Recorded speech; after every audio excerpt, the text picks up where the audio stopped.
वो चीज़ को देखेंगे। हम बता रहे थे कि एप्लीकेशन करने का तरीका जो है सो बहुत आसान तरीके से हम उसको कवर कर सकते हैं और पेशेंट भी बिल्कुल सर्टिफाइड और बहुत ज़्यादा असरदार उसको महसूस होता है। सीधा सीधी पहले उसको आपको मेन पोजीशन पे आपको फ्लाइट मोड पे आपको लेटा दीजिए बेड पे। उसके बाद जिस एरिया में दर्द हो रहा है सबसे पहले उसको स्प्रे से स्प्रे कर दीजिए। स्प्रे करने के बाद उसको गीला कर दीजिए। गीला करने के बाद टिश्यू पेपर का सेकंड लेयर 2 लेयर को पट्टी कीजिए और 2 लेयर को पट्टी करने के बाद उसको चिपका दीजिए। चिपकाने के बाद फिर से स्प्रे उसको कर दीजिए और 10 मिनट तक उसको स्प्रे करते रहिए, गीला रखिए और 10 मिनट के बाद उसको हटा दीजिए। ऑटोमेटिकली आपको 60 to 70% कोई सा भी डिजीज़ रहेगा ना आपको रिलैक्स हो जाता आपको, चाहे तो बॉल गैस रहे, चाहे तो IBD रहे, चाहे कुछ भी रहेगा तो आपको उसमें कवर। अपेंडिक्साइटिस हो गया, मिजेंटिक लिम्फ नोड हो गया, कॉन्स्टिपेशन हो गया, गैस्ट्रेटाइटिस हो गया, है ना, हाइपर एसिडिटी हो गया, कुछ भी रहेगा आपको any type of the disease आपको उस चीज़ में आपको बैलेंस कर लेगा आपको। दूसरा होता है आपको तीसरा, ये 2 पॉइंट हो गया आपका अपर एब्डोमेन और लोअर एब्डोमेन। अब नीचे आते हैं हम मिडिल एब्डोमेन। मिडिल एब्डोमेन में जो हमारा आता है नीचे का जो है सो अम्बिलिकल कॉर्ड से, यानी अम्बिलिकल कॉर्ड से नीचे के जो एरिया होता है 4 इंच डाउन पोजीशन में, वो जो होता है सो हमारा फीमेल का जो होता है सो रिप्रोडक्टिव सिस्टम रहता है और जो है सो मेल का भी जो होता है सो जेनेटल ऑर्गन होता है। तो उस कंडीशंस में भी हमारा जो है सो 2 ही मेडिसिन चेंज होता है बस। बाकी हमारा स्प्रे बनाने का तरीका ये समझ लीजिए, एक बार अगर याद कर लेंगे आपके हमेशा बॉडी में आपको फिट हो जाता, माइंड में फिट हो जाता कि मतलब कि हाँ ये आप स्प्रे के लिए यही मेडिसिन बनाना है। ठीक है, एक ये तो स्प्रे के लिए हो रहा है, पेन के लिए हो रहा है, ये एब्डोमिनल पेन के लिए हो रहा है। अब जो जब चलेंगे मसल्स पेन के लिए हम जो स्प्रे या तो ऑयल या तो कुछ भी बनाएंगे आपको केमिकल में, तो उसका भी बेस बना दूंगा आपको इसमें। अब जैसा नीचे में आता है तो हमारा वहाँ पे आपका रोल होता है हमारा A2 के साथ में H2 और C2 आता है। तो A2 और C2 और F2 और WR2 और WE और BE GE बाई क्या दे सकते हैं। अब उसमें से कैसा हम सेलेक्ट करेंगे कि क्या दे सकते हैं, यानी WE के साथ में WE देना है या बाई देना है, कैसा मानेंगे हम, किस किस डिजीज में हम क्या क्या दे सकते हैं, ये चीज़ को समझेंगे। तो उसमें सबसे पहली बात है कि अगर हमारा कॉन्स्टिपेशन से रिलेटेड रहा तो हमारा वहाँ पे WR2 बाई WE का रोल होता है। यानी मोशंस किसी को साफ नहीं हो रहा है, आपको रेक्टम में आपको कंजेस्टेड महसूस हो रहा है, एनस में कंजेस्टेड महसूस हो रहा है, ठीक है, राइट इलियम फोसा में प्रॉब्लम दिख रहा है, तो हमारा A2 के साथ में A2 H2 C2 F2 WR2 WE by, ये अगर स्प्रे करेंगे तो आपको ये कवर हो जाता है। दूसरा कहता है कि अब बाई का मतलब यानी WE बाई दोनों आ जाता है इसमें, न्यूट्रल प्लस रिलैक्स दोनों करेगा। अगर किसी को अगर पीरियड का टाइम है लेकिन अगर पीरियड उसको मेंसेस नहीं आ रहा है तो उस कंडीशंस में अभी हमारा A2 के साथ में A2 H2 C2 F2 WR2 और RE, अगर ये RE दे करके उसको हॉट कंप्रेस कराएंगे A2 H2 C2 A2 H2 C2 F2 WR2 RE, अगर ये कंबाइन अगर हम उसको हॉट कंप्रेस कराते हैं तो जो आपको पीरियड जो रुका हुआ रहता है, आपको एब्सेंट रहता है, उस चीज़ को आपको रिकवरी करने का चांस करता है। 2 हो गया। तीसरा जो होता है अगर किसी को PCOD का रोल है या ओवरी में सिस्ट वगैरह है या यूट्रस में है या बल्कि यूट्रस है या फेब्राइड का कंटेंट देखने को मिलता है, तो हमारा वहाँ पे A2 के साथ में A2 H2 C2 F2 WR2 और GE, अगर इस चीज़ को मतलब यानी C1 के साथ में भी इसको ऐड कर सकते हैं, ठीक है, तो यानी A2 H2 और C1 भी दे सकते हैं, उसको पॉइंट ड्रॉप अलग से डाल सकते हैं C1 का, और उसके साथ में अगर हम उसको हॉट कंप्रेस करवाते हैं तो हमारा ये हीलिंग कैपेसिटी आपका बढ़ जाता है और PCOD ठीक होने का चांस आ जाता है। ठीक है, अब ये हो गया हमारा एप्लीकेशन के थ्रू से, मतलब यानी सिर्फ only for the A2 H2 C2 F2 A2 H2 C2 F2 WR2 GE। अगर यूट्रस में फेब्राइड वगैरह है तो उसके साथ में C1 का 5 ड्रॉप अलग से डाल सकते हैं, क्योंकि यूट्रस का जो कंबाइन होता है हमारा C1 से होता है और ओवरी का जो है सो फॉलोपियन ट्यूब का जो रोल होता है हमारा C2 का रोल होता है। ठीक है, और H2 जो होता है सो हमारा ग्लैंडुलर सिक्रेशन को मेंटेन करने के लिए होता है, हार्मोन को कवर करने के लिए होता है। तो ये कंडीशंस हो गया। अब आते हैं हम ज्वाइंट पेन का रिलेटेड से स्प्रे कहिए या तो जेल कहिए या कुछ भी कहिए। तो वहाँ पे हमारा देखिए सब जगह से एक ही चीज़ देखने को मिलता है कि मसल्स प्लस नर्व। आवाज़ आ रही सर? ठीक है। जब हमारा अब आता है हमारे पास ज्वाइंट पेन के रिलेटेड से, सर ज्वाइंट में क्या देना है और मसल्स इंजरी में क्या देना है, और ये कहीं पे अगर हार्डनेस मसल्स है तो क्या देना है। यानी जैसे हमारा फोर्जन शोल्डर हो गया तो ये हाथ का जो है शोल्डर टाइट हो जाता है, तो उस कंडीशंस में क्या देना है।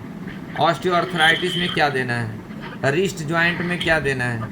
तो ये चीज़ को थोड़ी थोड़ी चेंज करने के बाद हमारा जो है सो मेडिसिन बहुत चेंज हो जाता है और बहुत ऑथेंटिक आपको तैयार होता है ये चीज़ का। तो उस चीज़ के लिए जब सीधा देखते हैं कि हमारे पास एक ही चीज़ मिलता है, हमारा मसल्स प्लस नर्व, दो ही चीज़ मिलता है। ठीक है, दो चीज़ को हम देखेंगे तो हमारा खुद समझ में आ जाएगा। डॉक्टर अकरम साहब आप माइक ऑफ कीजिएगा, थैंक यू। ठीक है, तो वो चीज़ को देखेंगे कि जब हमारा मसल्स से रिलेटेड आता बहुत आसान तरीके से हम उसको कर सकते हैं। और उसके विशेष में भी हम उसको ओरल भी मेडिसिन, आपको एक मेडिसिन जो बताऊंगा कि जो कोई भी पेन को वो कवर कर सकता है। ठीक है, तो मसल्स और नर्व के रिलेटेड और बोन हमारा यहाँ पे चार हिस्से में यानी चार पार्ट में डिवाइड करेंगे उसको हम। क्या क्या भाई? Muscles, nerve, ligament, tendon. ये चार हमारे पास इम्पॉर्टेंट होता है कि जो हमारा मसल्स को स्टिफनेस को कंट्रोल और बैलेंस करता है और जॉइंट को एक दूसरे से कनेक्ट करता है ना। तो दो चीज़ का होता है, टेंडन का काम है हमारा क्या है, अलग काम है। लिगामेंट का काम अलग है, मसल्स का काम अलग है, नर्व का काम अलग है, बोन का काम अलग है। तो जब भी रहेगा जॉइंट में तो ये चारों चीज़ अफेक्ट रहेगा। अब चारों चीज़ को हम कैसा डिटरमाइन करेंगे, जैसे कैसा डिफाइन करेंगे देखेंगे। एक हम रिस्ट लिए, अब रिस्ट लेने के बाद ये हमारा पूरा मूवमेंट हो रहा, ये पूरा चारों तरफ हमारा ये मूवमेंट हो रहा है, लेकिन पेन हो रहा है। अगर इस तरह से अगर मूवमेंट करने के बाद अगर पेन हो रहा है तो समझ लीजिए कि यहाँ पे हमारा लिगामेंट और टेंडन का रोल है। इसका मतलब जितना उसका इलास्टिसिटी होना चाहिए, जितना फैलना चाहिए उतना वो नहीं फैल रहा है, इसीलिए उसको पेन फील हो रहा है। जब लिगामेंट और टेंडन अटैच है हमारा बोन से, और ये फिर लिगामेंट टेंडन हमारा मसल्स के बीच में सपोर्टिंग में है, तो समझिए हमारा यहाँ पे क्या क्या आ गया भाई। ये हमारा आ गया हमारा S5 C5 मसल्स हो गया और S3 C3 हमारा लिगामेंट और टेंडन हो गया। ठीक है, तो ये दोनों को हम कंबाइन कर लिए, चाहे तो दो प्रोटोकॉल बनाइए, चाहे तो एक ही प्रोटोकॉल में दे सकते हैं। तो कहा जाता है कि एक प्रोटोकॉल में 5 से 6 मेडिसिन तक ऐड कर सकते हैं, बेहतर रहता है। उससे ज़्यादा मेडिसिन डालने के बाद क्या होता है, कोई भी मेडिसिन जो होता है तो हमारा नर्वाइन हो जाता है, वो स्पेशल एरिया पे वर्क नहीं करता है। इसीलिए बड़े बड़े बुक में जब देखिएगा तो आप देखिएगा ज़्यादा से ज़्यादा 4 से 5 ही प्रोटोकॉल मिलेगा, बहुत ज़्यादा तो 6 प्रोटोकॉल मिलेगा। ऐसा नहीं कि S3 C3 S5 C5 A2 A3 F1 L1 REWE BEN1 P2G इतना अगर दे देंगे और 30 ml का मेडिसिन का कंबाइन बनाएंगे, आपको क्या मेडिसिन मिलेगा? 30 ml का रेशियो आपको 0.5 ml भी नहीं मिलेगा पर मेडिसिन, 0.2 ml मिलेगा। तो 0.2 ml अगर 30 ml का रेशियो अगर कैलकुलेट करते हैं तो क्या देखने को मिलता है, वो नर्वाइन मेडिसिन हो गया। वो नर्वाइन मेडिसिन का मतलब काम करेगा लेकिन न्यूरोटॉन के जैसा काम करेगा, यानी पूरे नर्व पे वर्क करेगा। तो पूरे नर्व को ठीक करने के लिए ज़्यादा टाइम की ज़रूरत है और ज़्यादा मेडिसिन लॉन्ग टाइम की ज़रूरत है। लेकिन हमारे को एक बॉडी में एक ऑर्गन को हम आपको सेलेक्ट किए थे, क्या भाई? ये हमारा रिस्ट पेन का। तो रिस्ट पेन के लिए हमारा ज़्यादा ज़रूरत नहीं है। इसमें आपको जो हम बताए थे कि एप्लीकेशन के लिए A2 और ओरल के लिए A3, तो A3 के साथ में हम देंगे A3 S5 C5 C3। S3 का रोल कम यहाँ पे, क्योंकि मसल्स में जो दे रहे S5C5 दे रहे हैं, तो ये मसल्स को टाइटनेस होने के कारण या तो फिर लिगामेंट टेंडन को टाइटनेस होने के कारण हो रहा है। तो लिगामेंट को हम स्ट्रक्चर को जब देखेंगे, स्ट्रक्चर को जब कवर करेंगे, स्टिमुलेट करेंगे, तो ऑटोमेटिकली हमारा उसका सेंसरी नर्व मेंटेन हो जाता। तो इसके साथ में हमारा A3, S5, C5 और C3, F2, WE, RE, अगर इतना हम अगर दे देते हैं एप्लीकेशन में या हॉट कंप्रेस करवा देते हैं, अगर एप्लीकेशन में बना रहे हैं तो A2 दीजिएगा, अगर ओरल दे रहे हैं तो A3 दीजिएगा। दोनों को आप इसीलिए कहा जाता है कि एनाल्जेसिक को मैं दर्द में एप्लीकेशन करके भी ठीक करता हूँ मैं, और एनाल्जेसिक से आपका ओरल दे करके भी ठीक करता हूँ मैं। अगर किसी को अगर फाइब्रोएडेनिमा में, अशोक सर आपके लिए, अगर फाइब्रोएडेनिमा में अगर किसी को पेन अगर कम नहीं हो रहा है, तो उस पेशेंट को अगर एनाल्जेसिक का D6 या D5 या फर्स्ट डाइल्यूशन से अगर स्प्रे कर देता है, तो फाइब्रोएडेनिमा का पेन को रिड्यूस कर देता है वो। तो सोच लीजिए, फाइब्रोएडेनिमा को पेन को जब रिड्यूस कर सकता है, तो वहाँ पे क्या है, फाइबर ही है ना, और फाइब्रोमेलानिसेट फाइबर होता है। तो उसके कारण से अगर कहीं पे भी रिस्ट में भी अगर जॉइंट में दर्द हो रहा है, तो उसको हम बना सकते हैं, क्योंकि उसमें भी S3, C3, S5, C5 का रोल है। तो इसीलिए कहीं पे भी एप्लीकेशन की जब बात आता है, तो हमारा A2 के साथ या A3 के साथ में S5, C5, इतना ही, ज़्यादा नहीं, A3, S5, C5, F1, WE, इतना कोई सा भी पेन को ये रिड्यूस करेगा। आप इसके आपको फर्स्ट डाइल्यूशन या सेकंड डाइल्यूशन के साथ में RE का 5 ड्रॉप अलग से डाल देना है।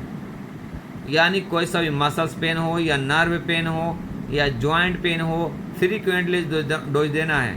5 ड्रॉप हर 2 घंटे पे दीजिए, आपको पेन को कम कर देता है। ये हो गया normal pen, A3, S5, C5, F1, WE, first या सेकंड, प्लस RE का D3 से 5 ड्रॉप। ये अलग से अगर ऐड करेंगे और देंगे फ्रीक्वेंटली डोज, 5 ड्रॉप 2 आवरली देंगे कुनकुने पानी के साथ में, बहुत जल्दी रिलीफ मिलता है। ये कोई सा भी पेन हो गया, मल्टीपल पेन, यानी नर्व पेन हो गया, मसल्स पेन हो गया, जॉइंट पेन हो गया, पूरी बॉडी पेन हो गया, हेडेक हो गया, साइटिका पेन हो गया, न्यूरोलॉजिया पेन हो गया, ट्राइजेमिनल नर्व पेन हो गया, हेडेक हो गया, यानी फेशियल नर्व पेन हो गया, सर्वाइकल पेन हो गया, कहीं पे भी ये पेन को रिलैक्स करेगा।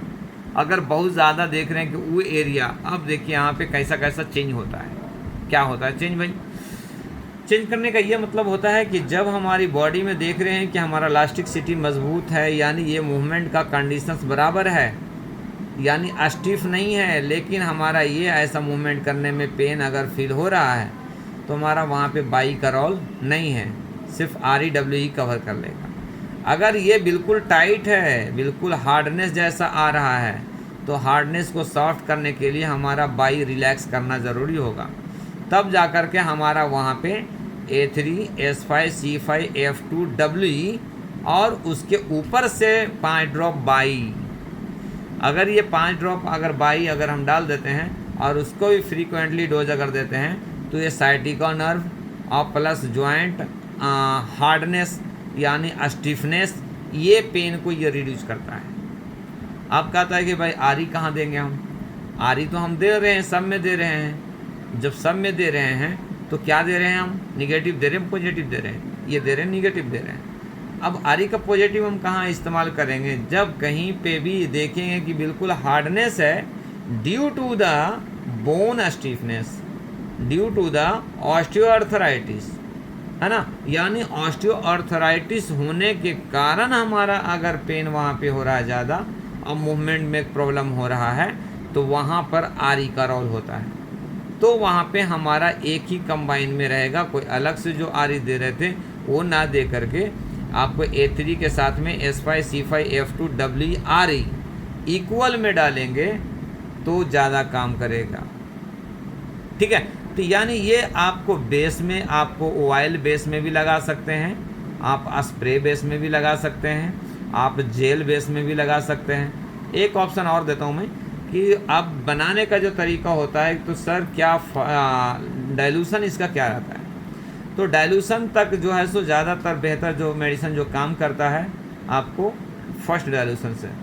तो फर्स्ट डाइल्यूशन से और जेल के हिसाब में आपको कैसा उसको मेंटेन करेंगे, क्योंकि जेल को हम ग्राम में मेजरमेंट करते हैं और लिक्विड को हम ml में मेजरमेंट करते हैं। तो दोनों में डिफरेंसेस क्या आएगा, हम कैसा उसको पहचान सकते हैं और वो चीज़ को हम कैसा उसको मेंटेन कर सकते हैं। ठीक है, तो वो चीज़ को जब देखेंगे तो उसमें हमको देखने को मिला है कि दोनों में ml और मिलीग्राम यानी ml मिलीलीटर और ग्राम में ज़्यादा का डिफरेंसेस नहीं पड़ता। मैं कैलकुलेट करके देखा हूँ मैं, तो जितना 1/47 मतलब कि यह हुआ कि 47 ग्राम अगर जेल लेते हैं और 1 ग्राम हमारा ये लेते हैं तो आपको ये मेंटेन हो जाता है, यानी 1/47 सेंटीमल में आपको इसके कंबाइन के थ्रू से आप एप्लीकेशन बनाइए, बहुत अच्छा रिजल्ट मिलेगा आपको। ये इसी तरह से अगर किसी को अगर और पॉजिटिव में अगर बनाना है, अगर किसी को मान ले कि जख्म हुआ या कार्बंकल जैसा हुआ, उसको हमको क्रीम से लगा करके उसको फोड़ना है, पकाना है, तो उसमें हमारा जो है सो उसमें D4 का रोल रखेंगे। जैसे रोज़ाना मेरे पास आता हो केसेस, मतलब कहने पस वाली फुंसी, जख्म हो गया, इंजेक्टेबल बॉन्ड हो गया, ये सब कंडीशंस में ज़्यादातर जो है सो D4 का कंबाइन बना करके आप इस चीज़ को देख सकते हैं आपको। ठीक है, तो ये जो था से हमारा एक छोटा इंट्रोडक्शन था जो स्प्रे और जॉइंट पेन के रिलेटेड से, जो हमारे पास बहुत कन्फ्यूजन रहता है डॉक्टर कि हम इसको कैसा बनाएं और कैसा इस्तेमाल करें, किस कंडीशंस में हम फर्स्ट दें और किस कंडीशंस में हमारा सेकंड दें, क्योंकि हमारा मॉडर्न साइंस से थकने के बाद ही हमारे पास पेशेंट आता है, तो एक्यूट डिजीज़ तो हमारे पास आता ही नहीं है। जो भी आता है हमारे पास जो है सो आपको क्रॉनिक या डिजेनरेटिव या तो डिस्ट्रक्टिव या तो कैंसर डिजीज़ आता है। तो उस कंडीशंस में हमारा जो है सो D4 से बेहतर जो काम करने वाला रहता है हमारा फर्स्ट या सेकंड या थर्ड डाइल्यूशंस में भी हम कर सकते हैं। अगर बहुत ज़्यादा क्रॉनिकल आए तो आपको 10th डाइल्यूशन तक भी जा सकता है। तो आज इतना लेने का मकसद ये था कि हमारा जो आज का जो प्लांट का जो चैप्टर लिए थे, ये जो था